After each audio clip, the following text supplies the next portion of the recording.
इंडी गठबंधन से पब्लिक हुई बोर, कांग्रेस हुई और कमजोर।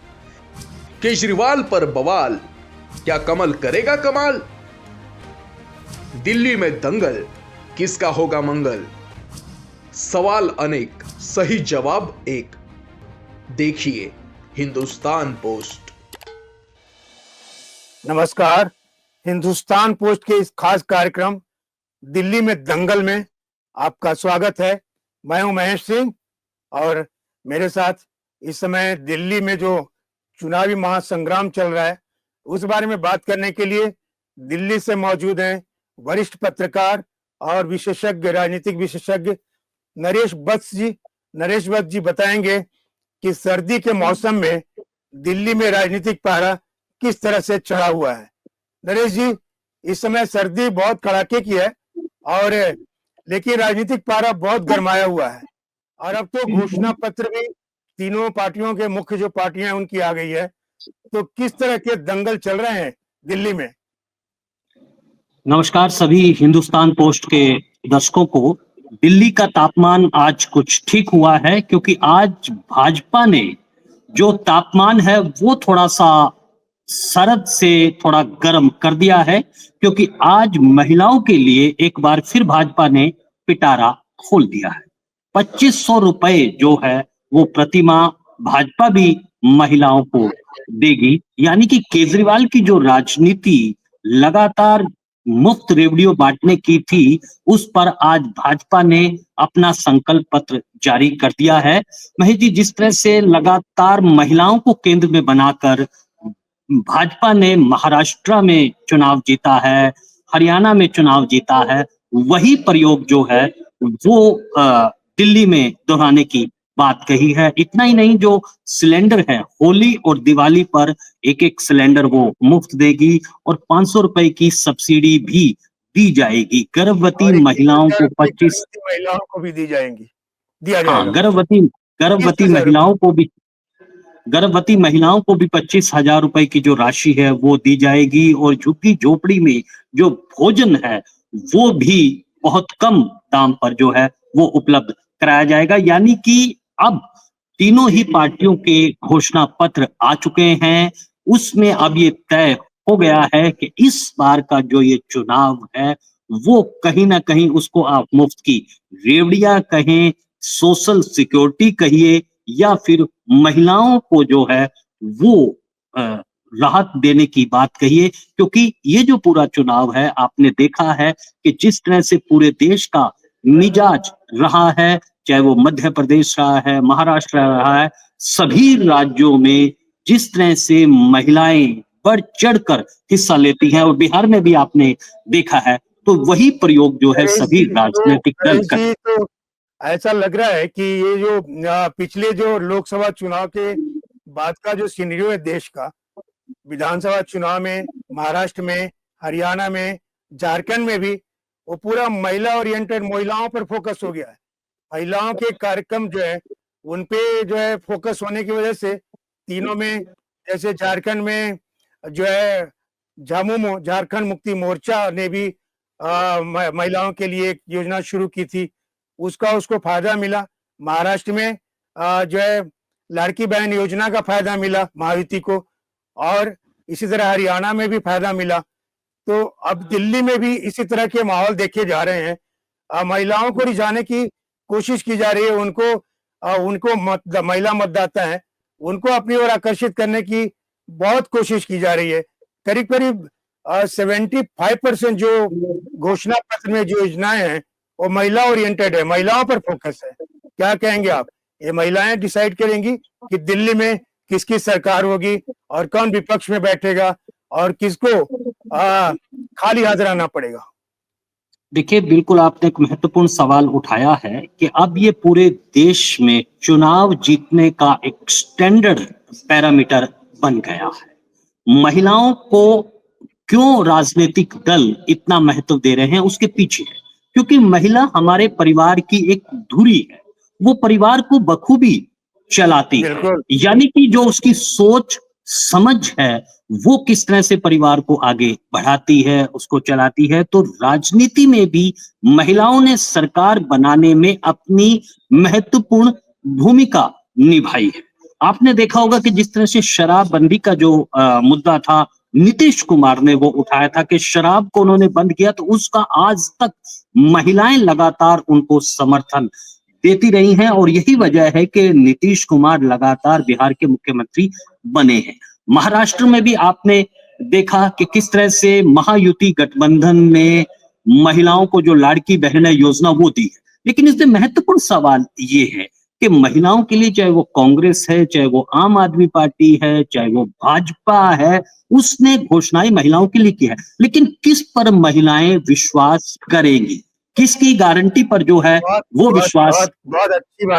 बहुत अच्छी बात आपने कही कि घोषणाएं तो तीनों प्रमुख पार्टियों ने की है और करीब करीब आसपास है। 2100 रुपये जो है आम आदमी पार्टी ने घोषणा की है, 2100 रुपये। पहले 1000 रुपये घोषणा की थी महिलाओं को देने के लिए, महिला सम्मान योजना। और इसी तरह से 2500 रुपये कांग्रेस ने की है, घोषणा की है देने के लिए महिलाओं को, और अब बीजेपी भी। लेकिन जनता किस पर, मतदाता किस पर भरोसा करेगी, ये देखना है। तो आपको क्या लगता है कि कर्नाटका और ये आम आदमी पार्टी पंजाब और कर्नाटका हिमाचल प्रदेश में कांग्रेस, उनकी जो सरकारें हैं और महिलाओं की योजनाओं को किस तरह से लागू किया है, आपको पता है कि किस तरह से लागू किया है? तो आपको क्या लगता है कि किस पर ये देखते हुए महिलाएं जो है भरोसा करेगी? देखिए, ये एक बड़ा सवाल है कि जो गवर्नेंस मॉडल है मोदी सरकार का और भाजपा का जो गवर्नेंस मॉडल है, वो लगातार जो है वो सफल होता दिख रहा है। लेकिन अगर हम देखते हैं कांग्रेस के जो शासित राज्य हैं, हिमाचल प्रदेश में हमने देखा कि किस तरह से वहां पर जो सरकारी कर्मचारी हैं उनको तनख्वाह देने के पैसे नहीं है, ये काफी सुर्खियां बनी है। और यहाँ तक जो कर्नाटका जो सरकार है, उसने भी जो राहुल गांधी की जो गारंटी है उसको पूरा करने के लिए पैसा जो है उसके पास नहीं है। और कांग्रेस अध्यक्ष मल्लिकार्जुन खड़गे ने कर्नाटक कांग्रेस की एक मीटिंग में ये कहा कि अगर ऐसे ही चलता रहा तो शासन चलाना मुश्किल हो जाएगा।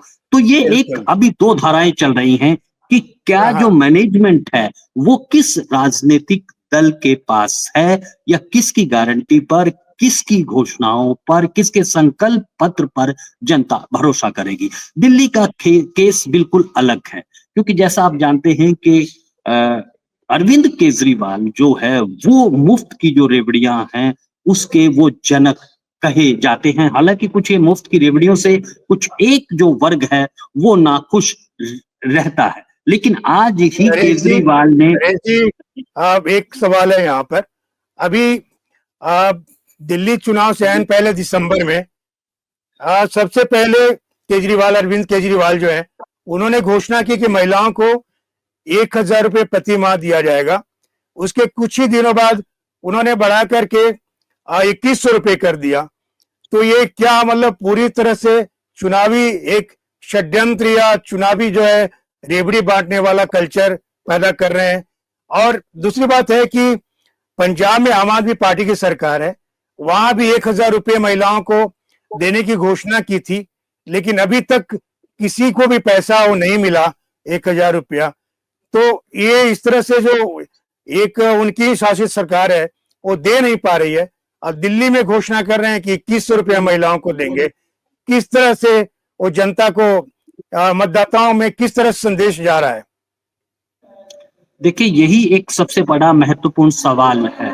अरविंद केजरीवाल की जो एक छवि, जिस तरह से उसने पंजाब को जीता था कि दिल्ली में मुफ्त का उन्होंने महिलाओं को जो बसों में मुफ्त यात्रा की सुविधा दी, उनको पेंशन देने की जो है वो बात की है, इसीलिए वो पंजाब में जीता। लेकिन अब पंजाब में महिलाओं को अभी तक पैसा नहीं मिला है, पंजाब की जो आर्थिक स्थिति है उसकी वजह से। तो आज दिल्ली की जनता कहीं ना कहीं अरविंद केजरीवाल की घोषणाओं पर सवाल खड़ा कर रही है। लेकिन इसमें भी एक तरह से हमें ये समझना होगा कि वर्टिकल डिवीजन जो है वो हो गया है।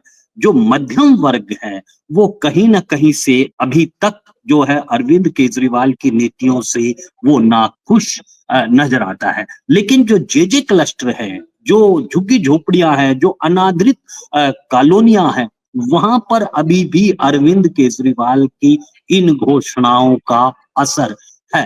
क्योंकि देखने में ये आ रहा है कि अरविंद केजरीवाल को अब ये बिल्कुल अच्छी तरह से मालूम है कि आप घोषणाएं करते रहिए, मुफ्त की बात करते रहिए और चुनाव जीते रहिए। ये बात केंद्रीय मंत्री हरदीप सिंह पुरी ने भी अपने एक संवाददाता सम्मेलन में कही है कि अरविंद केजरीवाल तो ये भी चाहते थे कि जो दिल्ली मेट्रो है उसको भी मुफ्त जो है वो कर दिया जाए। एक पत्र उन्होंने प्रधानमंत्री नरेंद्र मोदी को भी अभी कल जो है वो लिखा है कि जो दिल्ली यूनिवर्सिटी के जो स्टूडेंट्स हैं उनको रियायत मिले। यानी कि केजरीवाल की पूरी राजनीति जो है वो मुफ्त की घोषणाओं पर ही अब नरेश टिकी जी, हुई। अभी चुनाव की घोषणा हो चुकी है और वो इस तरह से पत्र लिखते हैं कि मेट्रो में छात्रों को, विद्यार्थियों को मुफ्त में यात्रा करने की परमिशन दे, केंद्र सरकार को पत्र लिखते हैं प्रधानमंत्री को। तो ये जनता में क्या संदेश जाता है कि आप जो है ये जो अगर वो केंद्र सरकार ये लागू नहीं करती तो ये मैसेज आता है कि हमने तो केंद्र सरकार को पत्र लिखा लेकिन केंद्र सरकार ने लागू नहीं किया। तो ये मतलब पूरा जो है ठिकरा केंद्र सरकार पर फोड़ो और हम उसका फायदा उठाएं। क्या लगता है, जनता, मतदाता इतना बेवकूफ है क्या? देखिए, दिल्ली की जनता अब ये बात पूरी तरह से समझ चुकी है। मुफ्त जो घोषणाएं हैं उसकी हम लगातार चर्चा कर रहे हैं, लेकिन जो केजरीवाल दूसरी राजनीति, आप इसके शुरुआत से ही, जब से अरविंद केजरीवाल की राजनीति अस्तित्व में आई है, वो हमेशा से आरोप लगाते हुए हैं। आप देखिए कि जो शीला दीक्षित सरकार को जब उन्होंने वो बिजली के मीटरों को लेकर वो बिजली के खंभों पर चढ़ जाते थे और बिजली के मीटर थे उस कनेक्शन को काट देते थे और ये कहते थे कि जो शीला दीक्षित हैं उसके घरों में 15 से ज्यादा एसी हैं। लेकिन आज आप देखिए उनका जो आचरण है वो लगातार उसके विपरीत है। शीश महल की राजनीति जो है वो उस पर लगातार जो सवाल उठते रहे हैं। हिंदुस्तान पोस्ट ने नई दिल्ली में मुंबई से कुछ आए हुए जो कार्यकर्ता है अरविंद केजरीवाल के समर्थन में आए हैं उनसे बात की है। एक बात तो बिल्कुल साफ है, जो भी अरविंद केजरीवाल को समर्थन कर रहा है उसकी नजर में भी उसकी विश्वसनीयता पर सवाल खड़े किए हुए हैं। लेकिन नरेश अभी जी, तक भी आप जो अगर आप देखेंगे तो ये जो है पिछले 12-15 साल पहले इस तरह से मुफ्त की रेवड़ियों बांटने का कल्चर नहीं था। लेकिन ये मुफ्त की रेवड़ी बांटने का कल्चर शायद दिल्ली में केजरीवाल ने ही शुरू की। उसके बाद दूसरी पार्टियों की मजबूरी बन गई। जैसे अभी बीजेपी ने भी मुफ्त की बहुत सारी रेवड़ी बांटी है। हालांकि बीजेपी की जो भी बातें कही, वो मैक्सिमम बातें, जो ज्यादातर जो वादे हैं, घोषणाएं हैं, वो लागू करती दिख रही है पंजाब, महाराष्ट्र में, एमपी में, राजस्थान में। तो ये मुफ्त की रेवड़ी कल्चर जो है केजरीवाल ने शुरू की। क्या कहना है आपको? देखिए, ये जो सवाल क्या है कि जिस तरह से अरविंद केजरीवाल का पूरी दिल्ली में जो एक पूरा उन्होंने अपने मुफ्त की घोषणाओं से एक वोट बैंक बना लिया है। भाजपा इस बार अपने 27 साल के वनवास को खत्म करना चाहती है। हमें ये भी समझना होगा महेश जी कि दिल्ली का जो मतदाता है उसका एक ट्रेंड हमेशा से रहा है। देखिए, लोकसभा चुनाव में वो मोदी के चेहरे पर वोट करता है। अब बिल्कुल, सातों बिल्कुल। सीटें जो है वो भाजपा के खाते में। लेकिन जब विधानसभा का चुनाव आता है उसमें केजरीवाल का जो चेहरा है वो सबसे सामने है।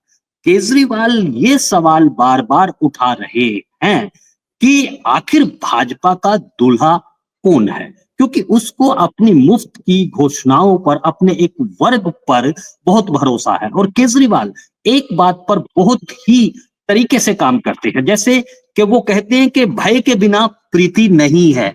वो भय दिखाते हैं ये जो झुग्गी झोपड़ी है उसको ढोने का। लेकिन दिल्ली जिस तरह से बेतरतीब ढंग से बढ़ रही है उस पर वो कोई भी सवाल खड़ा नहीं करते हैं।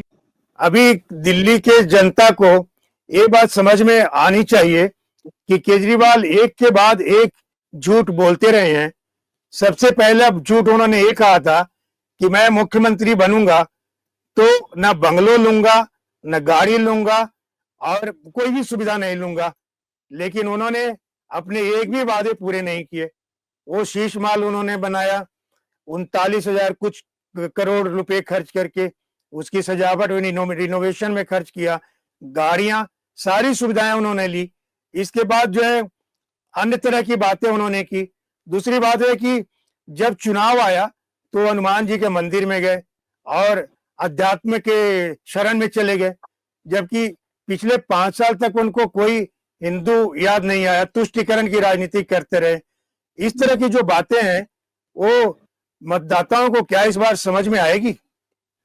देखिए ये कोशिश लगातार भाजपा है वो लगातार कोशिश कर रही है और इसी वजह से जो कांग्रेस है जो इंडी गठबंधन ने मिलकर लोकसभा में चुनाव लड़ा वो आज केजरीवाल के खिलाफ क्यों खड़ा हो गए हैं, क्योंकि केजरीवाल ने जिस तरह की मुफ्त की राजनीति का सहारा लेकर कांग्रेस को पूरी तरह से जनाधार जो है उसका वो खत्म कर दिया है और भाजपा भी 27 साल से सत्ता में नहीं है। तो इस बार सबसे बड़ी चुनौती यही है कि लोगों को किस तरह से जो केजरीवाल की राजनीति है उसके बारे में सही स्थिति बताइए। क्या उन्हीं की कथनी और करनी में जो अंतर है वो दिल्ली की जनता को साफ दिखाई दे रहा है। और तो महेश जी आपको क्या लग रहा है बीजेपी जो है इस उद्देश्य में सफल हो पाई है? केजरीवाल के जो सच्चाई कथनी और करनी में अंतर है वो मतदाताओं तक पहुंच रही है क्या? देखिए सफल हो रही है या उसका क्या असर हो रहा है ये तो 8 फरवरी को जब चुनावी नतीजे आएंगे। लेकिन दिल्ली की जनता में अब ये चर्चा आम हो गई है कि उसको कैसी सरकार चाहिए, उसको लड़ने वाली सरकार चाहिए, क्योंकि अरविंद केजरीवाल जब भी बोलते हैं तो दूसरे पर आरोप ही लगाते हैं। आप उनकी कोई भी प्रेस कॉन्फ्रेंस देखिए और जिस तरह का उन्होंने एक अपना एक सेट एजेंडा बना लिया है। अभी आप देखिएगा कि जो अरविंद केजरीवाल हैं वो जमानत पे हैं शराब घोटाले में, उसके कई मंत्री जो हैं वो शराब घोटाले में हैं, लेकिन अब वो क्राउड फंडिंग के जरिए से, यानी कि अरविंद केजरीवाल की जो एक राजनीति की जो सबसे बड़ी धार है वो है सिंबॉलिक पॉलिटिक्स, कि आप करिए मत लेकिन करते हुए दिखाइए। वो मैसेज देते हैं कि जिस तरह से कभी आतिशी जो है वो रोने लगती हैं, यानी कि आप कह सकते हैं सीधी भाषा में कि विक्टिम कार्ड जो है वो अरविंद केजरीवाल की राजनीति का एक प्रमुख हथियार जो है वो बन चुका है, मुफ्त की राजनीति जो है वो बन चुका है। तो ऐसे में एक बड़ी चुनौती है। नरेश जी इस बार जो है कांग्रेस इंडी गठबंधन तो खत्म ही हो चुका है, बिल्कुल ये सामने सामने दिख रहा है। अब कोई कहने के लिए बात ही नहीं है, कोई इसके लिए लॉजिक या तर्क देने की बात नहीं है। दिल्ली में पूरी तरह से कांग्रेस और आम आदमी पार्टी आमने सामने है, तो इसका फायदा क्या भाजपा को मिलेगा? देखिए भाजपा लगातार कोशिश कर रही है, उसने जिस तरह से टिकटों का जो बंटवारा है वो किया है और जिस तरह का संदेश मुंबई में महायुति विधायकों की बैठक में प्रधानमंत्री नरेंद्र मोदी ने दिया है कि आप जनता के बीच जाइए, कि अगर जनता के बीच नहीं जाएंगे तो कट जाएंगे। तो भाजपा के लिए एक बड़ी चुनौती ये है क्योंकि भाजपा पूरे देश में जो है वो मोदी ब्रांड के ना सहारे जीती रही है। हालांकि महाराष्ट्र और हरियाणा का चुनाव जीतने के बाद एक बार फिर मोदी ब्रांड जो है वो बढ़ा है, उसको ये माना जा रहा है कि वो फिर दोबारा से जिंदा हो गया है। इसीलिए जो भाजपा है वो मोदी ब्रांड के नाम पर जो है वो चुनाव मैदान में है। तो इस बार का जो सीधा मुकाबला है वो Modi brand versus Arvind Kejriwal brand का होने जा रहा है। दिल्ली में फिर से एक बार मुख्यमंत्री का चेहरा घोषित नहीं किया बीजेपी ने, और ये स्ट्रेटजी है कि मोदी जी के नाम पे चुनाव लड़ा जाए, केजरीवाल वर्सेस मोदी जी। अब देखना है कि क्या होगा। लेकिन मैं एक सवाल और पूछना चाह रहा हूं कि ये महिलाओं पर के सशक्तिकरण के मामले में रेवड़ियां फोकस तो की जा रही है, लेकिन भाजपा ने नुपुर शर्मा और स्मृति ईरानी को मैदान में नहीं उतारा।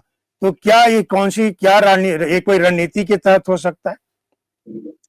देखिए, रणनीति बिल्कुल दिल्ली को, अगर आप दिल्ली की राजनीति को देखिए, दिल्ली की जो पॉलिटिक्स है भाजपा की, वो दो धाराओं में हमेशा से बटी रही है। जो स्थापित नेता हैं दिल्ली के, उसको आगे करके नाम करके कोई भी ऐसा चेहरा अभी तक आपके पास दिल्ली में जो है, जैसे मदन लाल खुराना जो दिल्ली के एक चेहरा होते थे, साहब सिंह बिल्कुल। वर्मा जो दिल्ली के एक चेहरा होते थे, लेकिन भाजपा ने हरीश खुराना को मोती नगर से, जो कि मदन लाल खुराना के बेटे हैं, उनको मैदान में उतार दिया है। परवेज वर्मा जो कि साहब सिंह वर्मा के बेटे हैं, जो कि बाहरी दिल्ली के एक बहुत बड़े नेता रहे हैं, उनको नई दिल्ली से उतार दिया है।